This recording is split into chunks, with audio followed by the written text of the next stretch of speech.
Thanks for joining us for Future Proof. This is conversations with creative leaders about the unique challenges of leading and creating in a time that is, the only constant is change, when disruption is everywhere and in everything, and learning how we help the next generation of creatives to meet that challenge. We have the gift of talking to Andrew Lazar, who is just an amazing producer over decades of just incredible projects, incredible storytelling. And we're connecting also with Ashley Orozco, who is a graphic designer and part of the iWorks team. iWorks is our student-run content agency that's producing this project. So thank you so much, Andrew, for making time to speak with us. You're very welcome. I'm happy to do it. You know, it's my privilege. It was interesting in setting up this interview. I'm struck by your generosity in making time, especially considering that you're coming from Budapest for one project that you're working on. You're here essentially for this week, and then you're moving on to Australia for another project. What can you share with us about the projects that you're making in these two places, and maybe that'll sort of segue to, you know, what's happening to production as a trend, but just tell us a little bit more about what you're excited about now and what you're working on. Yeah, I did just get back from Budapest and a couple of days in Paris, where I was scouting for a movie called Dinner with Audrey. That movie is, it takes place over, it's kind of After Hours meets Lost in Translation. It's about 72 hours when Audrey Hepburn came to Paris in 1953 to meet Givenchy, the famous fashion designer, and tried to get him to make her wardrobe for Sabrina. And it's kind of like a platonic love story. They had a lifelong friendship. It's two artists that, had that intersection not been made, maybe both of them wouldn't have been as famous and great as they are. And it's amazing. Thomasin McKenzie plays Audrey Hepburn. Ansel Elgort is playing Givenchy. And, you know, that movie actually really should be shot in Budapest, because Budapest not only has great tax incentives, but it gives us a really amazing kind of look at Paris. It actually looks more like Paris in the 1950s than Paris does. And I'm making this on a budget, and it actually, so I kind of like spiritually like shooting in Budapest for this movie, whereas the Australian movie is called Cockroach with a K. It stars Chris Hemsworth, Taron Egerton, and Zazie Beetz. And I'm recreating New York City from 1957 to 1977 in Sydney, Australia. And the truth of the matter is, it's like really, really challenging, because there are not good New York streets, and we're basically going because there's an amazing incentive. And, you know, it breaks my heart. I'd love to be shooting in New Jersey, which has a decent incentive, and New York has a decent incentive, but it's just the numbers don't add up. So we're recreating New York City in Australia, which you know, nothing wrong with the Australian crews, but it bums me out, because like I feel like, you know, part of the film industry, there are several pervasive problems with the film industry, but in the United States, it's gotten so expensive to shoot because of all the guilds, because of the Teamsters, because of the rates, and because there isn't a federal incentive. So that movie actually kind of breaks my heart, because I really wish I was shooting it in the United States. And you know, it's like, I really hope that, I know that New York State actually really passed some good legislation last year, and they are offering a much better incentive. I think, you know, California's done some steps, but we need to really address it, because, you know, this, you know, especially California and Hollywood in particular was the entertainment capital of the world, and there were so many good crews here. And there's a, you know, it's very difficult to make movies in the United States, and particularly California. Wow, that's like such an interesting, you know, insight to talk with you about, you know, the state of the industry now. You know, we're here, you know, in Los Angeles, talking to you know, industry leaders like yourselves, and I mean, the picture that is emerging for us is that Hollywood as a destination has ceased to be a location and has really become more of an international ecosystem in terms of a distributed industry that goes across international boundaries, and are we getting kind of a picture of what it's like right now in terms of how films are made? Well,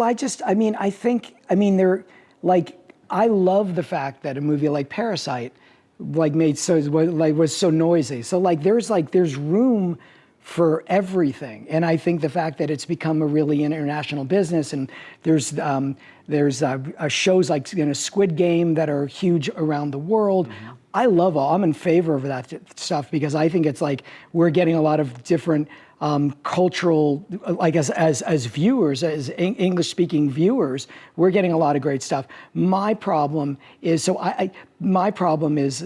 that movies that should be shot in America are being taken away from America. I think the fact that, so you're right, Hollywood's kind of like this, more of a hub and a spiritual destination for film and television rather than being a hub of production. So it's not like one size fits all as a problem, because I do think I love the fact that people are, we're on the Audrey Hepburn movie, we're going to have a lot of French. Mm-hmm. Like a lot of the shop workers are going to be speaking French, and we'll have subtitles. So I think that's kind of like a series like Shogun was multi-language. So I think there's like, the nuance for me is movies that are like distinctly a Los Angeles-based movie or a New York City-based movie or something in the woods, and I know that a lot of your students are from Colorado. Like you look at a movie, if you were doing a modern day Deliverance, and you were reading that script and it took place in Colorado, people would be like, oh, I wonder if we should go to Banff, Canada to shoot that movie, or why don't we go to Bulgaria? We can save money. So my feeling is, I feel really strongly that I really want a federal incentive. I really think that we need, as both a state and on a federal level, we need to address that there's so much production leaving this country. I mean, I'm really struck by just how challenging all of that must be for you to wrestle with creatively, logistically. I know even setting up a small shoot like this, knowing it was going to happen at this place and at this time, even that has its own logistical challenges. But when you look at the huge complexity of the kind of productions that you're making, and it ends up being the variables of like, well, maybe it's Colorado, but maybe it's Bulgaria, or maybe it's Romania, what's it like just to sort of serve that level of complexity and disruption on a daily basis for you?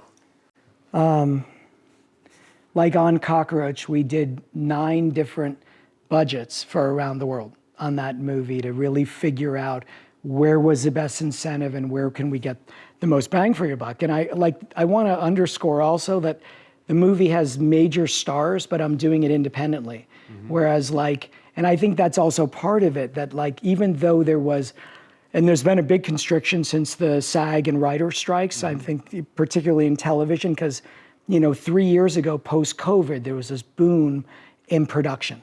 And there was a lot of shows and a lot of TV shows and movies getting back around. And now, post-strike, it's really constricted. But, my kind of creative issue, and a thing that I feel like I'd like to impart with your students, is there's, with the advent of streaming, and it's always been this problem, but it's like the algorithm, and as a vehicle for trying to understand what audiences want. And there's like a mediocrity with what's being made. There's I love going to the theater, and I relish when I watch a streaming movie if it's good, mm-hmm. but there's like a very vanilla approach to storytelling. Even though there's more storytelling, there's less of bold storytelling. So for me, I'm making a movie, it's a high concept gangster movie. Yes, it has a weird 8 pages, which are amazing, about a cockroach's soul inhabiting a human body, mm-hmm. played by Chris Hemsworth, and he navigates humanity. Right. And he gets out of his hotel room. It's kind of a reverse Kafka. And then he kind of makes his way through the criminal underworld. of New York from 1957 to 1977. So that's perceived by studios and traditional streamers as this like risky, oh, we want to see it. So I'm making it independently. And as a filmmaker that's made independent movies, and some of the independent movies I made are some of my favorite, but I've also made a lot of studio movies. So I'm kind of scratching my head going, why isn't a studio or streamer financing this movie? And it's because it's really bold and they're afraid of it. And I think it's always been a problem with Hollywood, like, oh, let's just make something safe and commercial. But the truth of the matter is like if you look at movies like Sinners and Weapons, those were bold movies and people embrace them. So for me, like, I want to, as a storyteller and as somebody that like wants to make bold and original movies, you know, I'm killing myself making this movie because I'm financially producing it and creatively producing it. And what I mean by financially producing it, it's not like I'm spending all my own money, but you know, when you make an independent movie, you have to do all of the financing and all, you know, it's a much more complicated experience in working with a studio or a streamer that actually has the infrastructure. So you're like having to farm out everything, and it's just like twice as much work. And I just think it's indicative of some of the problems that I want to encourage like people to be bold and buck this system, because I don't believe that, you know, if you're looking at just the algorithm, I think audiences, we don't know what audiences want to be surprised. They actually don't know. Like don't give me the same thing. That's what's so inherently screwed up about the algorithm. Oh, you like this, so maybe you'll like this. And it's like, to me, like the storytelling and narratives are supposed to be surprising. And so I think there's like a real inherent contradiction between how movies are getting greenlit and how you know it's all IP driven. All the challenges for us. If you know, I'm a creative producer, but all of my writer friends in Hollywood, there's no open assignments or anything that actually is like really like a regular story with characters. It's like, oh, let's go. It's either video games or board games or like IP. So Hollywood's become so IP driven, and there's nothing wrong with that, but that's all of it. So it requires, you know, young writers and directors, and thank God we have actors that are so scared of, so sick of reading the generic script over and over again that, like, you know, guys that are established like Chris Hemsworth and Taron Egerton and Zazie Beetz are doing my movie because I want to do something interesting and original. And I'm not paying them what they get on a Marvel movie or an IP thing. And so fortunately, you know, our comrade in arms is sometimes the actors or how you get movies that are a little bit left of center made. I mean, it's interesting to hear you talk about the algorithm. I mean, I think we've only been on the receiving end of the algorithm in terms of, you should watch this. But I guess I'm curious in terms of, I'd love to be sort of like a fly on the wall in terms of how a project gets greenlit now. Like, is there someone who is an algorithm expert who weighs in on the viability of this project vis-a-vis trends in viewing? Or like, how does that happen in terms of the actual making of the sausage, if you will? You know, I haven't worked at Apple, but I've made a film or two at all the other companies, streamers, tech companies, traditional studios, and they do all this marketing research before they greenlight a movie, and they ask, like, you know, questions. Oh, would you be interested? And so they're sampling with a wide audience, like, of what they think an audience will want, and they're making a calibration on how they're going to greenlight the movie. But again, I think what I would argue is that audiences don't necessarily know what they want. What they want is to be moved. What they want is actually to be surprised. And that's why I think if you look at some of the entertainment that's been made that has broken through is like very, you know, like that Zach Krieger, writer, director, who has a great sense of pulling the rug out from an audience. Ryan Coogler's an amazing storyteller, and he did something very different. But, you know, fortunately, we have those kind of filmmakers that are getting those movies through. It's unfortunate because there's a lot of other things that aren't getting through or getting, having trouble getting made because the price point is too much and everyone's afraid of them. And I just think that, I think that's got to change. And I would say that the more bold and I would, if you're a young writer director, I would say take chances. Don't try to don't try to tread where everyone else is doing. Be bold with your short films, be bold with your scripts, because that will stand out. Mm-hmm. I agree with that, because I feel like we're drained. That's a great word for it. Like we keep saying the same things, and to the point where I feel like my generation keep craving like that soul. If there's ever like a film that's like bold, or like we like yearn into that, we like love that. Well, it's also depressing when you look at the volume of things that have gotten made, especially on the streaming services, and how none of them stand out or pierce pop culture the way they used to. And some of that is there's too much content.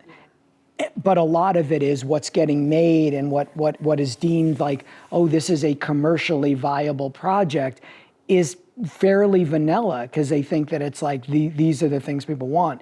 And I would choose to say that that's actually not true. And I think if executives and the people that actually were in charge of the green light were a little more, like, I actually think that's why, look, Pam and Mike have now more Academy Award nominations than anybody. Mm-hmm. And Warner Brothers deserves like what they've got, all these nominations, because they chose to be bold where everyone else was choosing to be conservative. So I think that's it underscores, and I hope that kind of trend continues. I hope so too. It's just draining. There's this, I didn't even know this term until 6 months ago. I'm embarrassed to say. Someone's saying, oh, verticals. And then in China, they're doing all these like soap operas that they're shooting. Right, yeah. And there are major people that are investing in this. I think it's going to be a little bit like, it was Quibi that went out of business. I don't think it's, I actually believe my daughter's graduating from high school this year. She's a musical theater narrative, but her friends love to go to the movies. And I do think there's this little bit of nostalgia and a little bit of like, let's go back to a little bit more of an analog in the communal experience, because there's only so much, so I am cautiously optimistic. I don't know if the theatrical box office will ever be as big, but I don't think it's going away. And there's also a number of new distributors that have come into like A24 is doing very well. And they just had their biggest hit with Marty Supreme.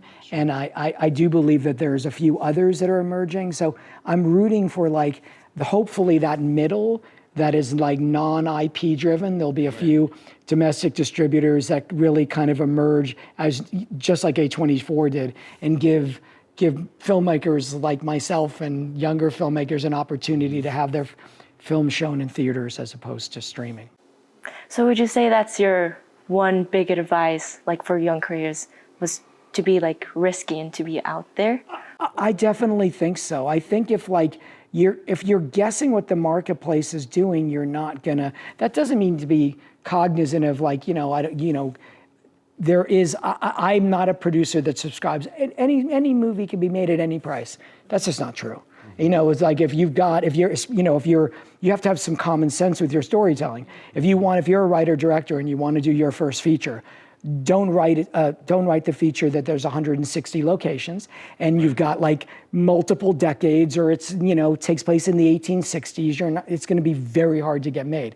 I have a movie that Johnny Depp's attached to that's one of the great scripts of all time that I hope to make. It's been a little hard because it takes place in 1863, and it's based on a historical figure named Emperor Norton in San Francisco, and I'm super excited about it, but it's been a little bit of a challenge budgetarily. Although, Johnny's in he's doing a revisionist Christmas Carol with Ty West, which I think is going to be an amazing, playing Ebenezer Scrooge, and I'm like, God, that seems such an obvious idea. I mean, I kind of like that reinvention. Years ago, I did 10 Things I Hate About You was Taming of the Shrew set in high school, right, which I'm sure you've seen. Yeah. Because it's become a generational thing. Uh-huh. But and I love that. So I love the idea of taking like what we mostly know as like it is a big public domain IP, but giving it that Thai West horror spin with Johnny Depp playing Ebenezer Scrooge. I can't wait to see that. And that's a kind of bold storytelling that's kind of obvious. And I think studios he's doing that at Paramount, and they have the wherewithal to know, this could be a really big movie. By the way, I think Wuthering Heights is going to be a massive, massive hit. And Emerald Fennell, to her credit, is a really bold storyteller, and Saltburn was a big, big hit. And I'm sure people that read that script were like a little terrified. This is so dark and nihilistic. But it was sticky with young people. I mean, it was a really, really big hit for MGM Amazon. Again, just underscoring what I think is really important for young writers and directors and producers. She's bold, and because Saltburn was such a big hit, she's now able to work with Margot Robbie and Jacob Elordi, and this. I think the movie's going to be a massive retelling of that story. When you are looking to decide, like, what am I going to invest 2 years in making, or 3 years, or however many years it ends up taking, what are the signs? What are like the sources of intel or awareness that you point to make sure that what you're going out on a limb for still is going to connect with an audience that's coming up? Yeah, it's a great question, and everyone has a very different way to do business and is attracted to different things. I am a victim of my own taste and my own. I have a very eclectic filmography, and I do the things that I'm passionate about. So and that might not be. I had two mentors, Richard Zanuck and Dino De Laurentiis, and Richard. Jaws, The Sting, and Driving Miss Daisy. And when I was working in his New York office, he was making Driving Miss Daisy. It's the only time he called me. I got on the phone with him, and he goes, I'd written coverage right out of NYU Film School. And it was like I said, and I don't think this is very commercial. And he said to me, he goes, it was like the two publishing people I was working for. It was a small office because it's a great first job. All I did was read novels and go to off-Broadway plays and write coverage. I was an amazing first job. Yeah. My second job with Dino was not nearly as glamorous at the beginning. But so and I had never met him. So I get on the phone and he goes, Mr. Zanuck wants to talk to you. And he literally got on the phone with me and said, don't tell, excuse me, Phyllis and Marlene tell me you're doing great work for us. We really appreciate it. But please don't tell me what's commercial and what's not commercial. And I got off the phone and was like mortified. And then I realized years later, he was doing Driving Miss Daisy with Jessica Tandy and Morgan Freeman, which was a Pulitzer Prize winning play.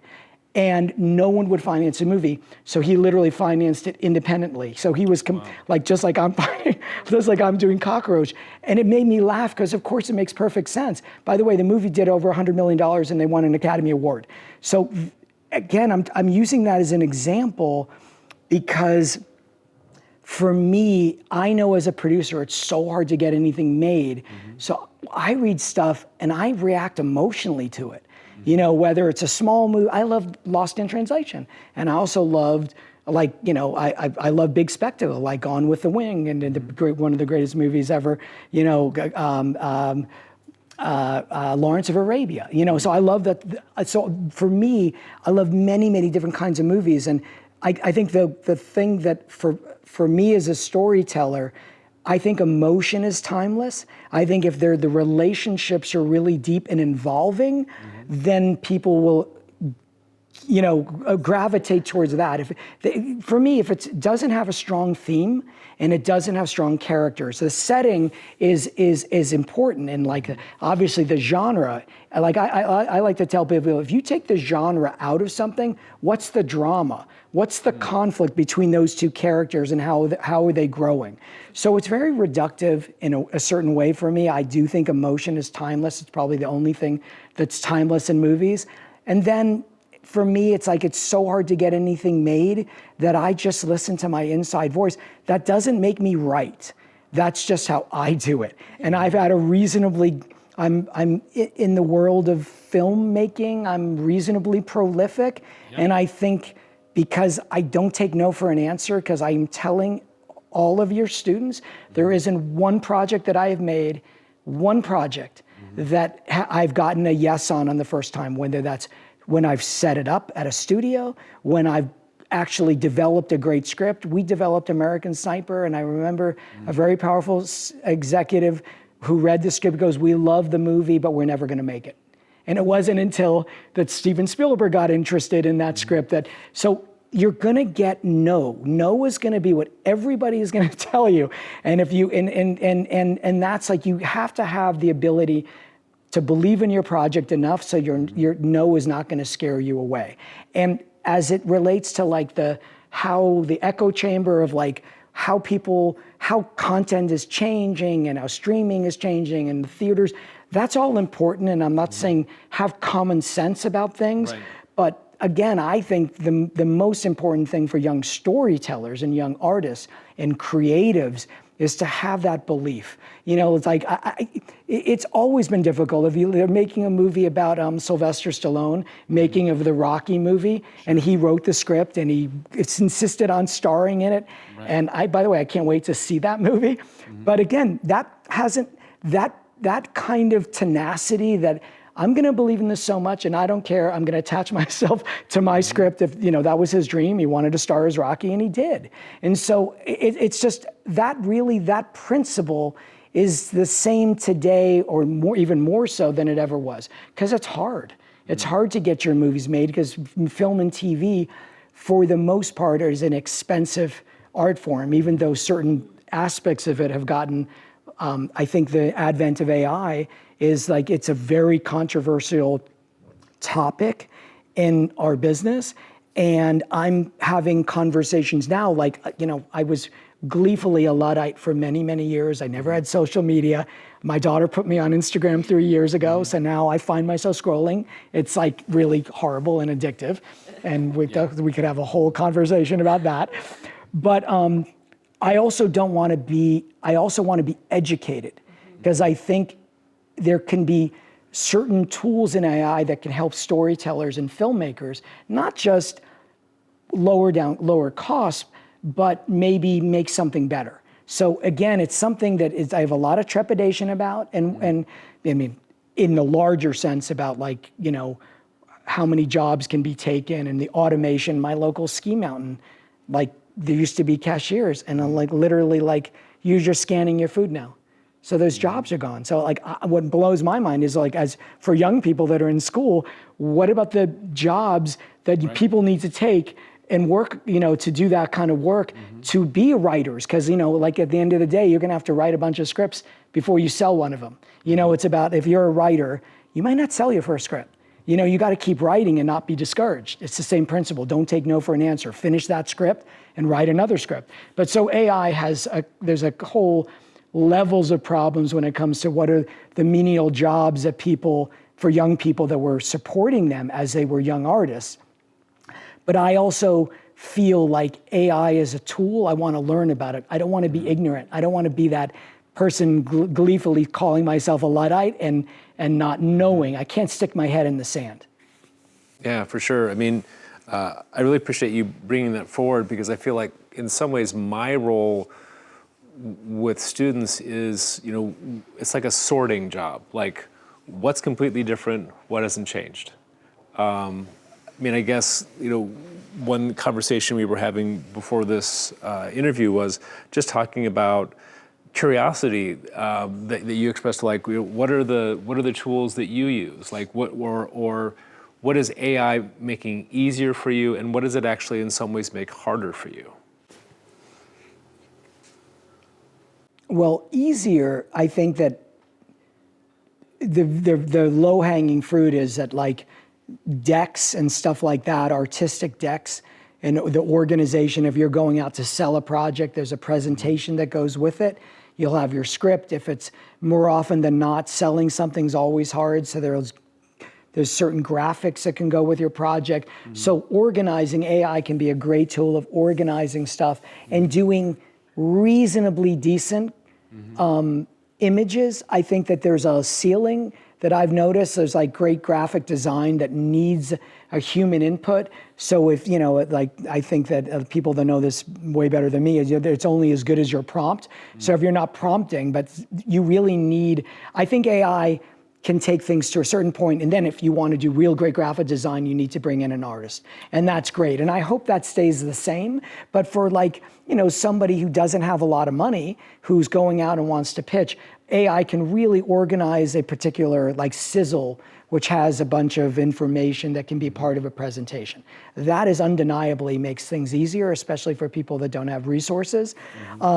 What makes things, AI makes it harder, you know, that's more of, at least in my opinion, because I don't use AI that often. I, certainly use ChatGPT.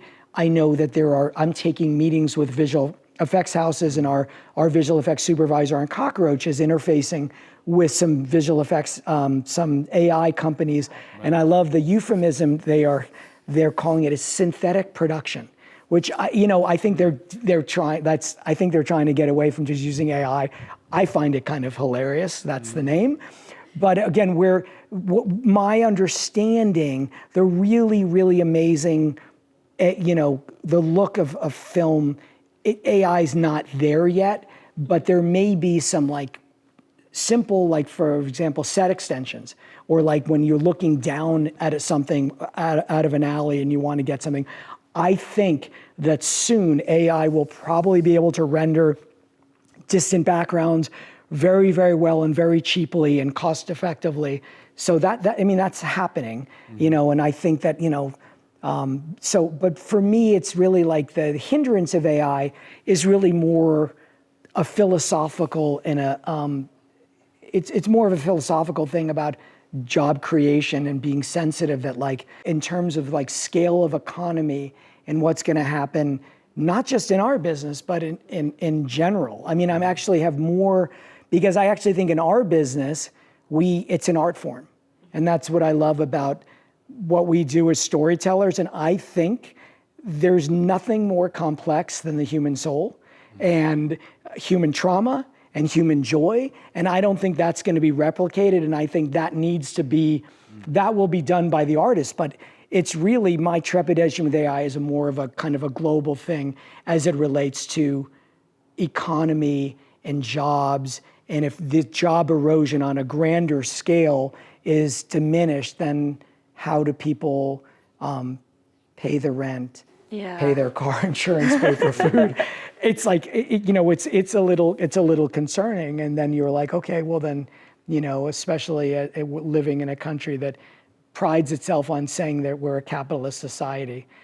I have very strong opinions. I think the socialism we're going to have to maybe dispel that term as a negative term, because how else are people going to live? And I think, so it's a larger conversation, has to do with, for me, income inequality, I think is probably the biggest challenge. And I think income inequality is really everything else stems from that. And I think we're in an age where we haven't seen this kind of income inequality since the Industrial Revolution. And there was a reason during the Industrial Revolution where unions were formed to protect workers, and there was child labor and all this stuff. And I think I'm hoping there will be young people will be smart enough and sensitive enough to know that like there needs to be guardrails, and we need to protect citizenry as the global population at large. So that's more for me where AI is. As I said, I think that artists are going to be, my daughter's a musical theater nerd, and she's performing, and there'll always be theater. I really genuinely believe that there's no way AI will be able to manufacture things as good as the human artist.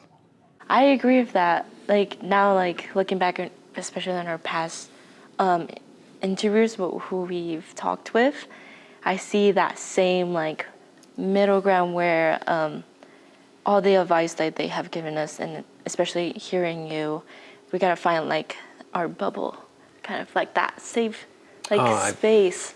That's really resonating for me. I mean, there's two things that I'm kind of connecting, sort of sitting in this chair, between generations in a way, is something that you bring forward and talk about like in such an inspiring way is that, this is a business of the heart.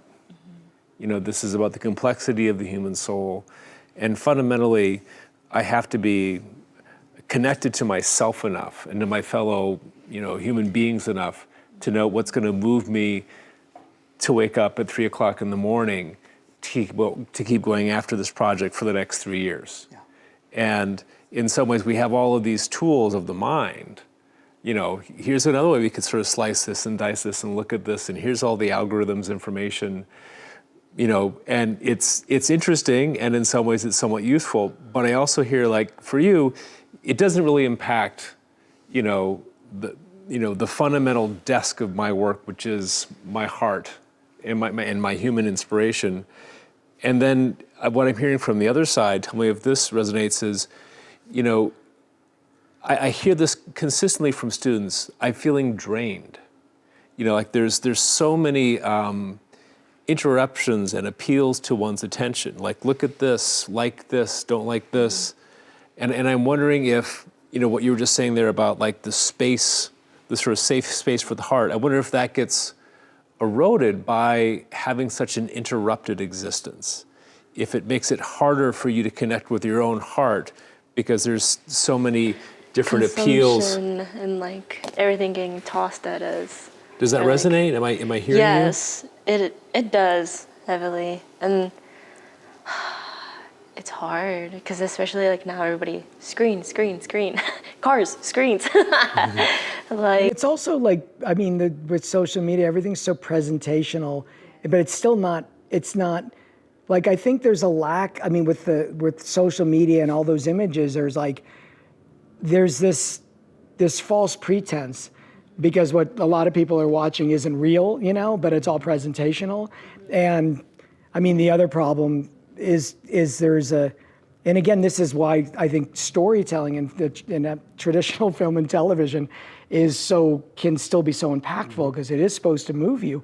Whereas social media is like supposed to entertain you in this. It's almost like this blood sport of like getting a rise out of you really quickly. It feels to me very divisive.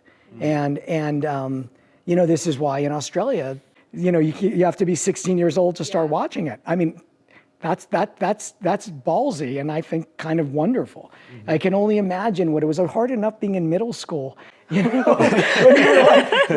have a telephone, and social media in a way is that rapid thing, and now AI is just an extension of technology, being able to do things super fast. So I think I'm hoping your generation is like aware and somehow can band together and be like, here are certain guardrails, or here's what we should be doing, because we've not, I don't think our generation's done a great job of it so far, with guardrails. I think that for me, there's a lack of empathy with how people get their information. Wow. Does that resonate? Yes, I was adding on to that. I was gonna say, what is it that you do to keep that passionate or that human touch on all your projects? Because personally, I feel like for me, there is times where I get so let down, and by all the consumption that I always see, I tend to lose myself in the way. It's a really good and complicated question, and I hope I have a good answer for it. I tend to there's an expression I use, getting out of self. And people do that all kinds of ways. There's a lot of unhealthy ways to do that. And then there's certain healthy ways to do that.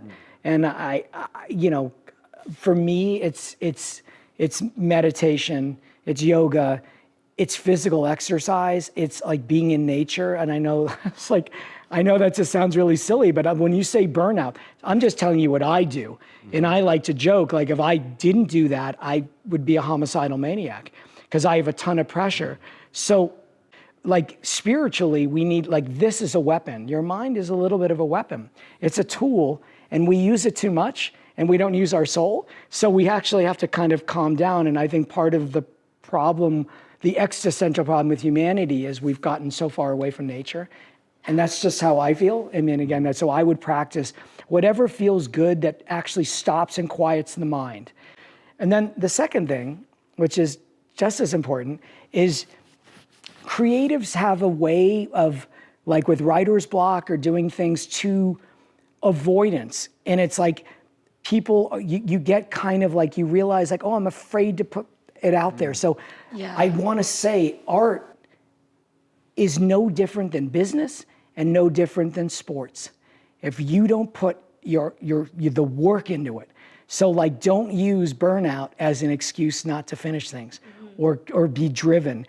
Writers, directors, producers, creators, whatever that is, it's hard work. And so you gotta, don't be discouraged, because if you don't do the work, it'll never work out. People think that, oh, this is creative, and it's no different. They're like athletes that are elite athletes. You could be an amazing athlete, but if you don't put in the work and the dedication and being able to like take the rejection, you're not gonna realize. So realizing your dreams is hard. It's like, so I just want to say, it's like, I know this is like, I feel like this old dude is saying like the old fashioned hard work. I love that. I'm like now like noticing a pattern like now, like people like in the industry, like all of them are all like saying equally, like just keep creating, like no matter what, just keep doing that. And I love that. The ones that are successful, because they've all done it. They've all been there, and they've all had the writer's block, or they've always had the discouragement, no one's gonna give me a chance to direct. And they don't give up. Get back to the, Sylvester Stallone story. Well, I guess part of my happy place is actually authentic connection and talking to people. And it's part of what motivated this incredibly analog exercise that I've involved my whole class in, which is to actually physically go, really talk to people, really sit down. And it's really incredibly like nourishing and supportive and inspiring for all of us. So thank you so much for making this time and sharing your perspectives, especially in the midst of all the things that you're doing. It's very happy to do it. Thank you for asking me to do it. And, good luck. Oh, thank you. Thank you. With your interviews and all that stuff. All right, Thank great. you so much. Thank you so much. Thank you. Thank you. Yeah.